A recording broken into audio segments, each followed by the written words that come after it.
आप जैसे कई लोगों ने साइंस फिक्शन की मूवी तो जरूर देखी होगी, जिसमें साइंस और टेक्नोलॉजी की सहायता से कल्पना करते हुए फ्यूचर की पॉसिबिलिटीज को काफी हद तक दिखाया जाता है। कुछ इसी तरह नासा ने अंतरिक्ष में होने वाली घटनाओं के साथ एक ऐसा एक्सपेरिमेंट किया जिसके सक्सेस होने के बाद से किसी भी एस्टेरॉयड से मानव जाति पर खतरा लगभग पूरी तरह खत्म हो गया।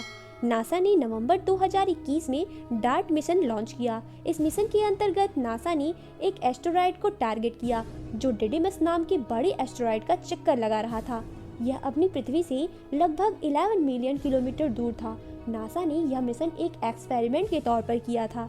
जब डिमॉर्फस नाम का एस्टेरॉयड अपने ऑर्बिट में घूम रहा था, उसी समय नासा के अपने इस मिशन द्वारा एक स्पेसक्राफ्ट का टक्कर उस एस्टेरॉयड से कराया गया, जिसके बाद देखा गया कि इस एस्टेरॉयड के ऑर्बिट में काफ़ी मात्रा में बदलाव हुआ है और डिमॉर्फस के डायरेक्शन में चेंजेस भी आया है।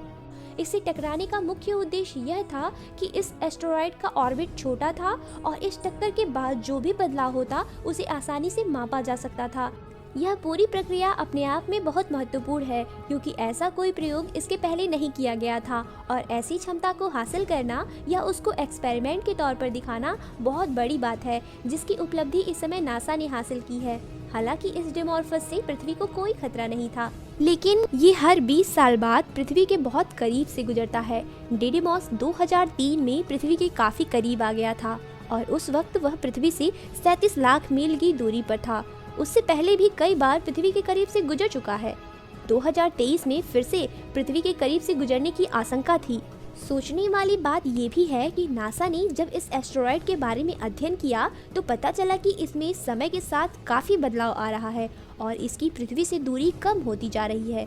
यानी हो सकता है कि इन फ्यूचर अगर ये एस्टेरॉयड हमारी पृथ्वी के काफ़ी करीब से गुजरे तो पास से गुजरने के बजाय ये पृथ्वी के गुरुत्वाकर्षण में फंसकर हमारी पृथ्वी से टकरा जाए, क्योंकि आज के करोड़ों साल पहले डायनासोर का विलुप्त होना किसी एस्टेरॉयड का पृथ्वी से टकराने को ही इसका वास्तविक कारण बताया जाता है। और यह कोई एक बार की बात नहीं है। वैज्ञानिकों का कहना है कि पृथ्वी के इतिहास में ऐसा कई बार हुआ है कि ऐसे बड़े एस्टेरॉयड की टक्कर पृथ्वी से हो चुकी है जिन्होंने पृथ्वी पर भारी तबाही मचाई और उस समय मौजूद जीवन को ऑलमोस्ट खत्म कर दिया। वैज्ञानिकों के अनुसार ये एक साइकिल का हिस्सा है जिसमें हर कुछ लाख साल बाद एक बड़ा एस्टेरॉयड पृथ्वी से टकराता है और उस समय मौजूद जीवन को नष्ट कर देता है। आज हम ह्यूमंस इस पृथ्वी पर राज कर रहे हैं, तो ऐसे में चिंता और बढ़ जाती है कि मानव जाति का अंत भी डायनासोर की तरह ना हो जाए। हमारे सोलर सिस्टम में हजारों लाखों ऐसे एस्टेरॉयड घूम रहे हैं जिनकी दिशा अगर गलती से भी पृथ्वी की तरफ हो गई तो पृथ्वी पर से मानव जाति का पूरी तरह से नामो निशान मिट सकता है। ऐसे में एस्टेरॉयड से खतरा और भी ज़्यादा बढ़ सकता है। इसीलिए नासा ने डार्ट मिशन लॉन्च किया, जिससे पृथ्वी का बहुत बड़ा खतरा हमेशा के लिए टल गया।